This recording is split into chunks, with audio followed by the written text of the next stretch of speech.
Okay, thank you everybody, thank you. Now, just one game to go this season, and it's of course the simple task of Manchester United at home.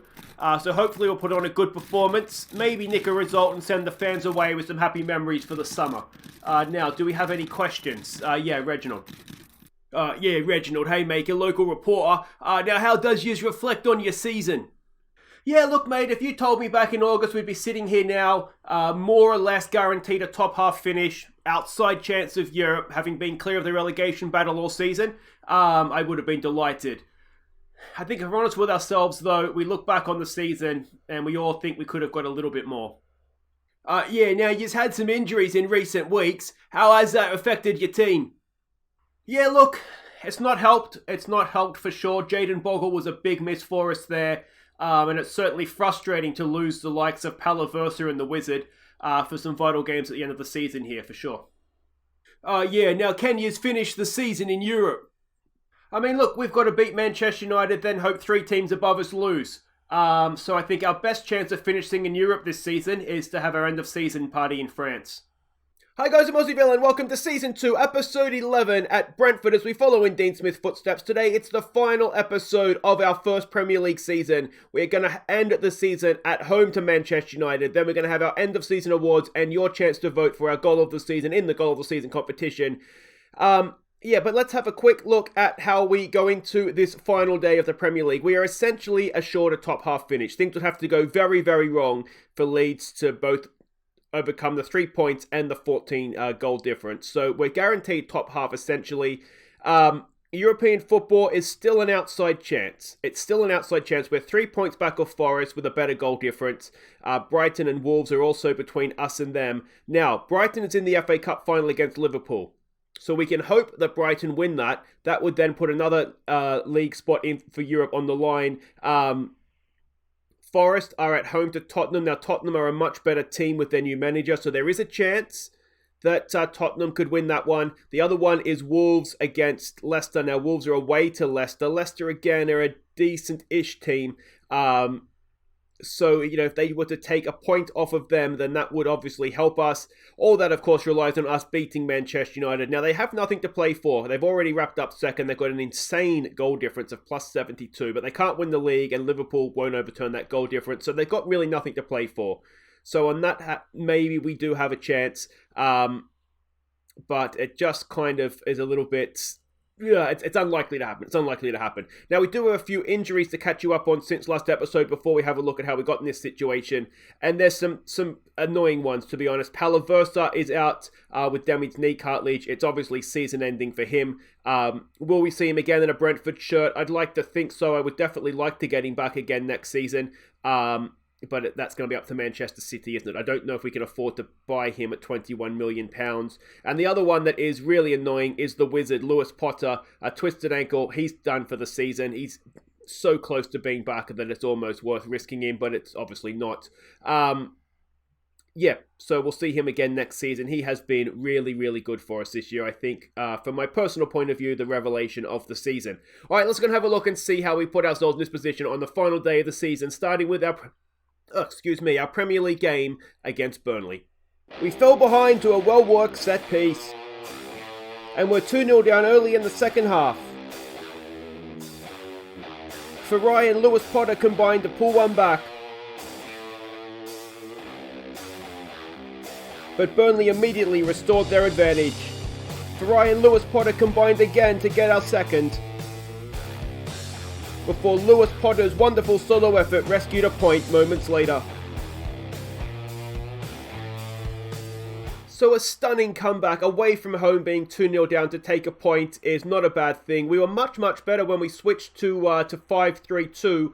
It was a different game, and the Wizard was absolutely clinical in front of goal. And yeah, it's a shame that we were so poor, and set pieces really did cost us there, didn't they? Which is a massive, massive shame. But a stunning comeback and definitely some signs of life there. Next up, we played Wolves. You can see that we're neck and neck with them in the league. We played them at home in the league. We fell behind early,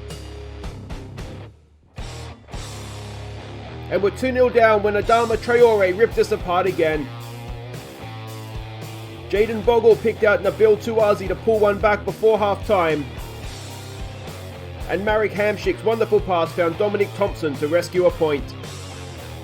So a slow start to this one. We got Adama Traore twice, but a really, really good comeback, to be honest. Tuazi and Thompson with the goals. Again, at home, it's disappointing to not come away with what would have been a really important 3 points for us. But, coming back from 2-0 down, a point is not a bad result in that context. The final game to catch you up on, our trip to Anfield. Let's see if we could take anything from Liverpool. We went behind in the first half before Jamie Vardy's first goal from open play pulled us level late on. But Liverpool managed not one, but 2 stoppage time goals to seal the points. Oh, it's such a shame. 2 goals in stoppage time denied us taking anything, and we would have been decent value for the point. Now, at the time, there was still games in hands for all of those above us. I really did feel like we needed to win the game. Results midweek did end up going our way. So in hindsight, if I'd known, that everybody was going to not win during the week, a point wouldn't have been too bad, and I would have maybe not gone for it, not gone for the win, just settled for the point. But I didn't know that at the time. We went for it. They did end up taking the 2 goals in stoppage time and beating us. But Jamie Vardy with a goal from open play. Just doing enough to make me think, oh, is he worth another season, given that the attributes are still there? Is it a case of me not getting the best out of him? But anyway, that's where we find ourselves coming into this one. You've seen the league table. We are at home to Manchester United. They are the favourites. Neither team's in particularly good form, so we can maybe take a little bit of solace from that. You know what we should do, actually, before we do this, is just have a quick look at how the championship ended up. Our next and former clubs. You can see that. Have a look at the league table. Villa did get into the playoffs, but Norwich beat them. What was the score in aggregate there? Let me just double check that for you. It was 3-2. They went down on aggregate. So Villa will be a championship team next season. Walsall will not. Unfortunately for Walsall, they were not good enough this year, and they ended up being relegated very, very comfortably. So a shame, that one, but it is what it is. All right, let's go and have a look here. We've got an Ole Gunnar Solskjaer coach team. He's a decent manager as well. A balanced standard style of play. Quick look at the analysis report here. We're expecting this sort of formation. We know they have very, very good players. They did lose to Chelsea last time out. That ended the title race. We can see their heat map there. Maybe a little bit central. Passing network is there, and their key passes from this game as well. But a game away to Chelsea is going to look very different, I think, on an analysis report than a game away to Brentford. So how much we can read into that, I'm not completely sure. But this is the team we're going with. I think it is our strongest team right now. Injuries aside. So we're going to go with Gunnarsson in goal, McKenna and Rasic at the back, Bogle down the right, Thompson down the left. James Garner comes in against his former team to play the halfback role. It's Hamšík as a deep line playmaker, Farai as the advanced playmaker, Baptiste as the box-to-box midfielder, Tuazi and Jamie Vardy. He is playing for his Brentford future. If he plays well here, I just might offer him another year. If he doesn't, then I'll stick with my original decision to get rid. So here we go, everybody is lining up as expected. Now the reason that we're giving Vardy a game here is because against Liverpool I tried passing into space and a few other things late on and it worked. We got the goal, he got the goal for us. This is going to have to be for the fans, isn't it? Let's give them a performance here. So I'm going to try that again and just see if that's maybe the key to unlocking Vardy's goals. Because there's got to be goals in there. We can see his attributes. He still is a very, very good player. So yeah, it's just a matter, I think, of finding the way to get those goals out of him. And, well, we're about to find out if, passing into space and a few other little tweaks that I've made, maybe that's the key. Here we go. Thompson gets forward. It's blocked there into Tuazi, though. Back to Farai. Can he slip in a pass? Not quite yet. Dominic Thompson, straight into the arms of De Gea, but promising signs early on here. Now, of course, we need to keep an eye out for the other results.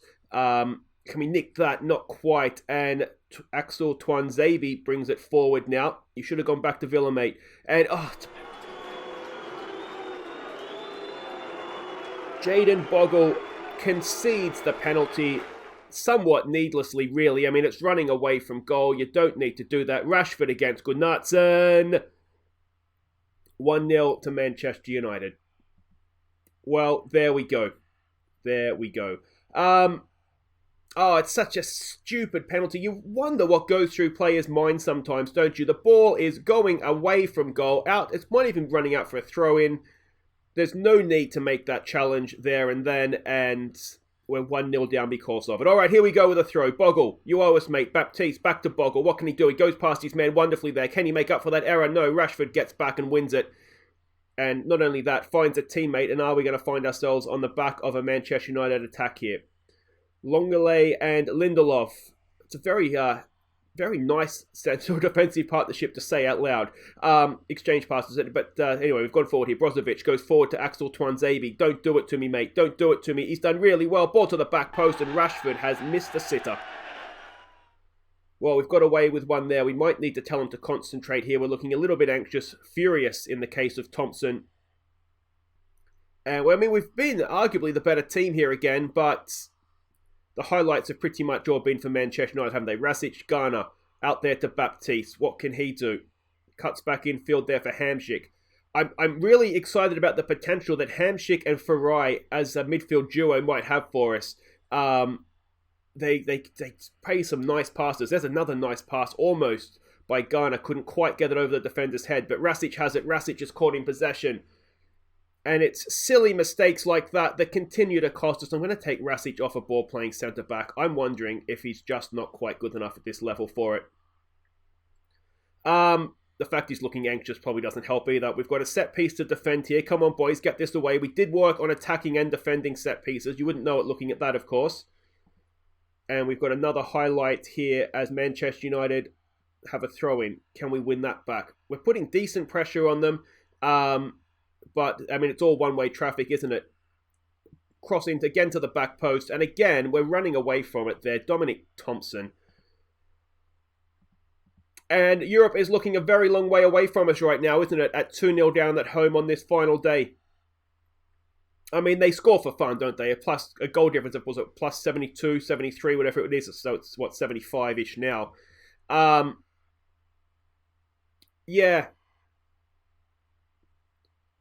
It's just been a very frustrating, disappointing season. I do wonder, against a team like this, we probably should go with the Warsaw formation, if I'm honest. Which is what we're playing. So no, maybe we shouldn't go with that. Maybe we need to go with fullbacks and wingers. Just that extra bit of safety in wide areas. Let's give it an aggressive, what the F, boys. And get creative. They're inspired. But are they inspired enough? That's the big question, isn't it? All right, let's make some changes. Let's get De Silva on for Baptiste, who's not had a great game. Chuazi's not doing particularly well. Let's get Penarenda on out there for him. And Bogle, well, we already know that he gave away that penalty. And yeah, I mean, we've never really recovered from that, have we?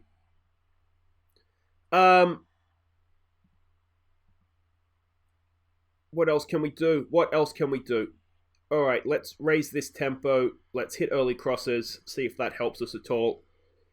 And we do need to get it. We need a goal very, very soon if we're going to get ourselves back into this game. Jamie Vardy, there's a decent pass for Penarenda. He's onto it, is he? No, it's tackled away. Last-ditch effort. You've got to say it's really good defending. Hamsik, can he find a pass? He can. It's out there for Thompson. This is better. This is much better. It's away again. Again with Thompson.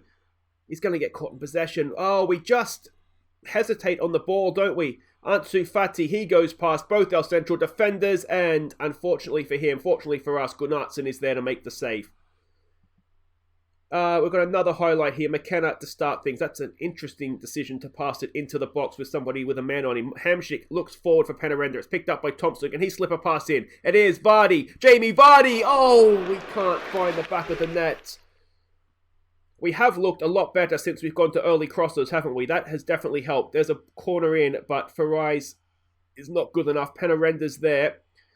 And he's done okay. That's not a bad foul to give up, to be honest. We'll take that one on the chin. He's done well there. Let's give it a demand more. Is there anything else we can do here? Let's have a look. Who's not playing well? Farai's not having a particularly good game. Vardy's not having a particularly good game. Is it one of these where we change the formation late and hope that it creates something for us? So let's do that. Let's get an attacking option there into Silva. We need a right winger, which can be Hendrickson. We need to go attacking, and I mean it's as I said, I've been throwing mud all season, hoping something sticks. That's exactly what we're doing here. It's desperate, but it is what it is. Let's get stuck in. Let's see if we can go and let's not be suicidal about it and take something. I mean, we need to win the game to have any chance of Europe. Anything short of that is not going to be good enough. We're unlikely to win the game when we're 3 goals down, but you never know. You never know. Can we get one? Can we get something on the final day to send the fans home happy? It's been a relatively even game, but the class has all been in a red shirt, hasn't it? Or whatever colour shirt Manchester United's wearing. We end the season with a disappointing 2-0 win at home. Marek Hamšík ends on a high. Jamie Vardy didn't really do enough, did he? We'll just say unlucky. So in the end, it wouldn't have made a difference because Wolves beat Leicester, Forest beat Tottenham. The only difference it might have made is Brighton drawing Bournemouth. If we'd won a goal difference again, it wouldn't have made too much of a difference. So ultimately, the game meant nothing when push comes to shove there. But Manchester United eased to victory. We pay money towards the Thompson deal. Penarenda vows to end his goal drought. Well, you have all someone to think about it.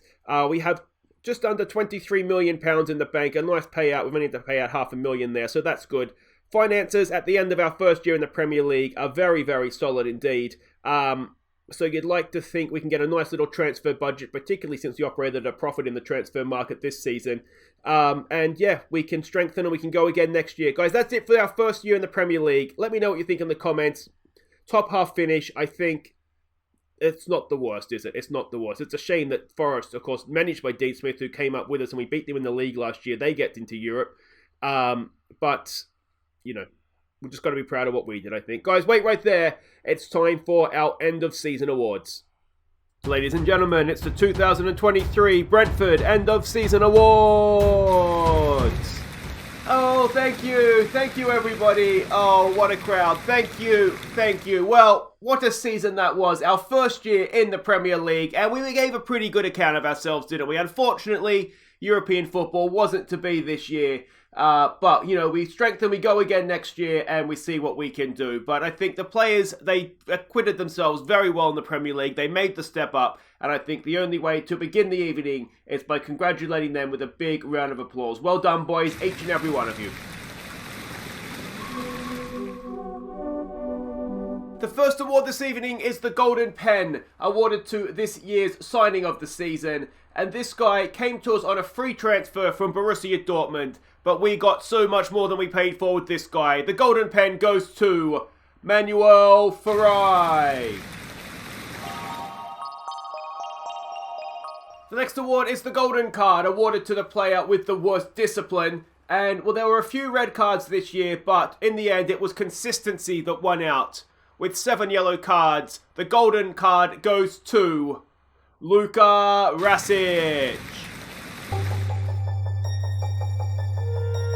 The next award is the Golden Bullseye, awarded to the player who has the best pass completion. And, well, we need this guy to be consistent and accurate in the position he plays. He won it last year. He wins it again this year with a 90% pass completion. The winner is Patrick Goodnatson.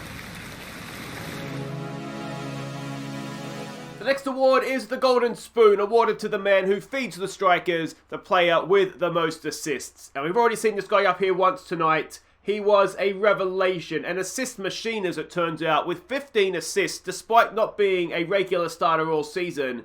The Golden Spoon goes to Manuel Ferrari. The next award is the Golden Anchor, awarded to the man who we can rely on, the player with the highest average match rating. And this man was what turns out we could rely on him, an average match rating throughout the season of 7.24. Get back up here, Manuel Ferrari. The next award is the Golden Cross, awarded to the player who has been the most injured this season.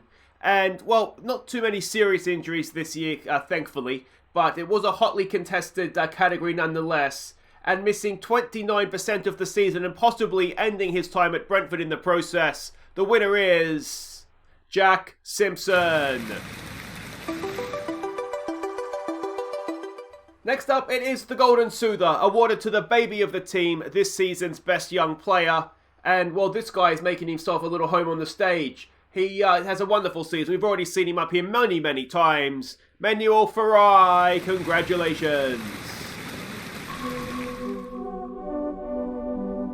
The next award is the Golden Boot, one of the big ones, awarded to this season's top goal scorer. And this guy, we signed him for this season, and I wasn't sure what to expect. And what we got was brilliant, was excellent. With 13 goals, the Golden Boot goes to Keane Lewis Potter.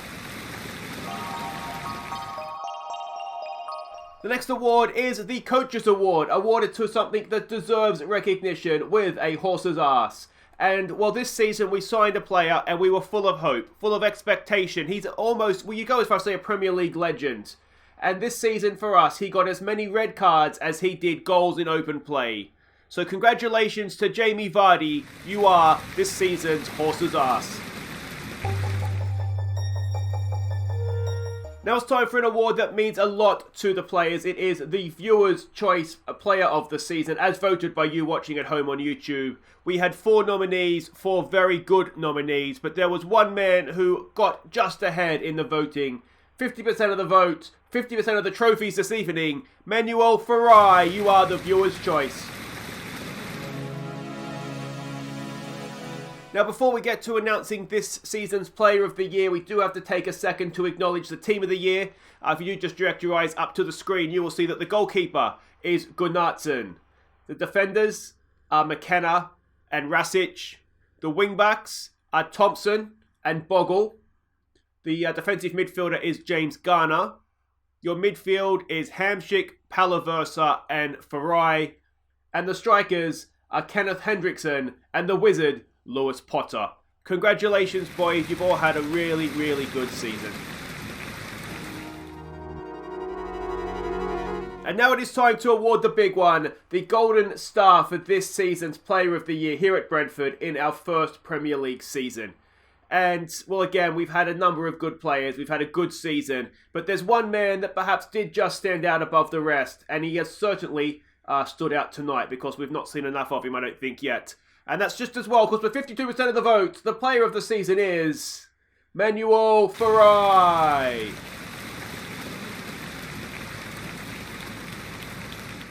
So there we go, that brings us to the end of the evening. Congratulations to Manuel and the rest of the winners. I certainly didn't expect tonight to turn into an appreciation society for Ferrari, but Manuel had a really good season, mate. A lot of trophies there. Actually, Hamsik, give him a hand, will you? Don't want to injure our star player for next year. Well, mate, if you played better, maybe you would be considered the star player.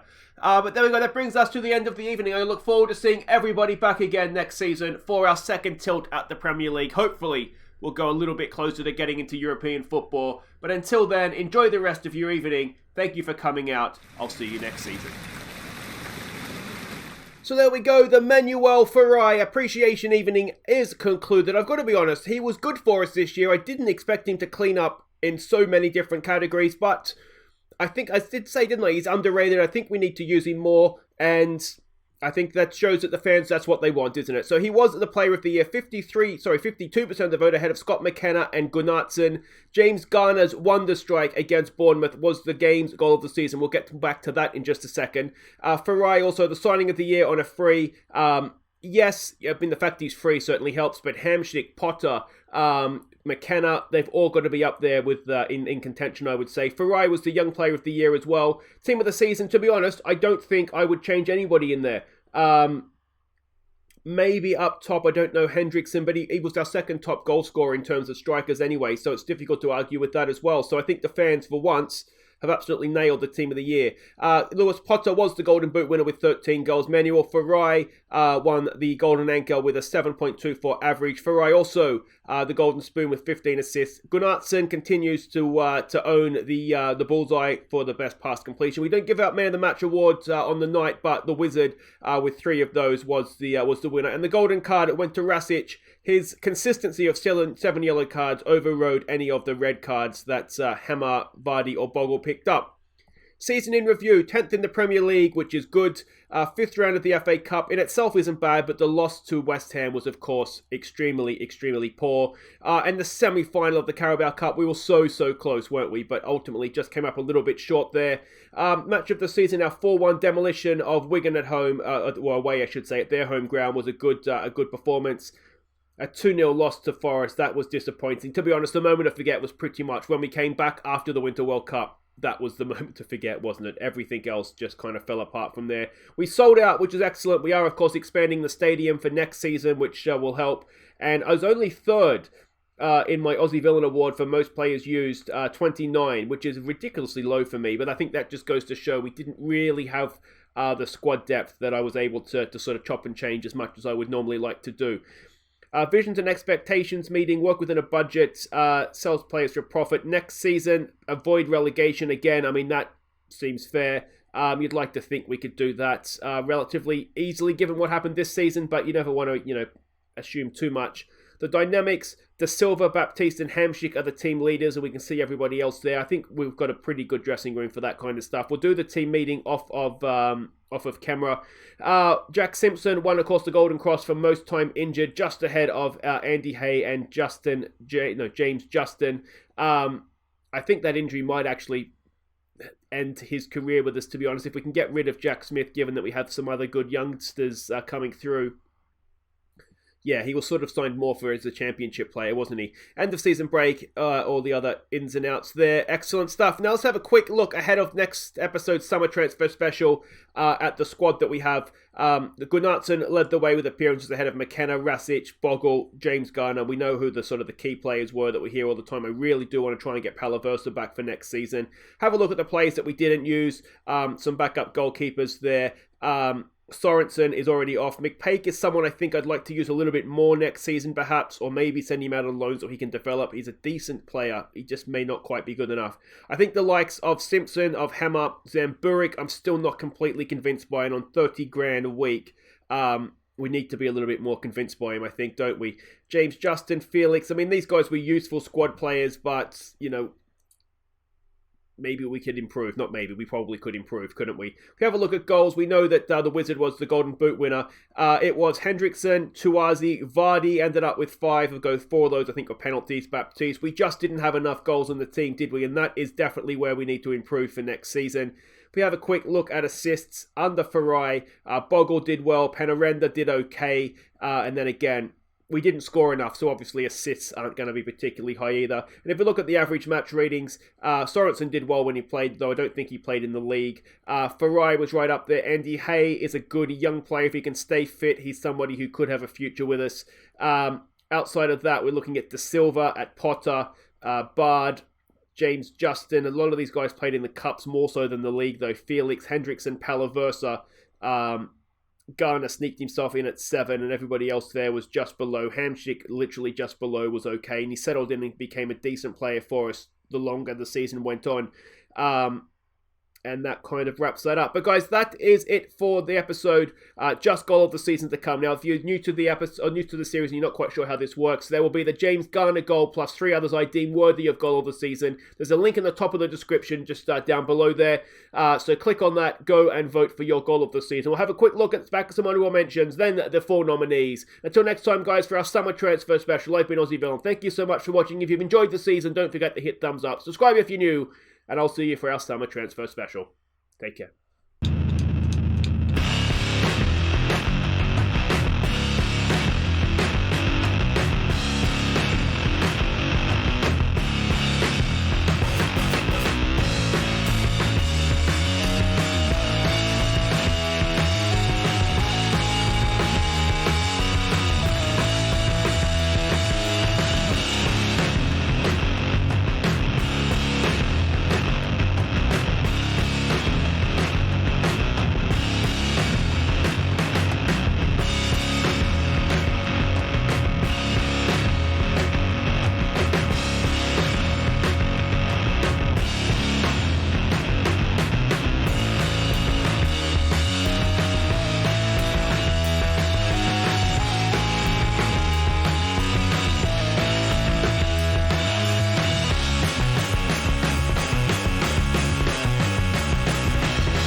And here are our top 4 goals from the 22-23 season. Don't forget to vote for your favourite.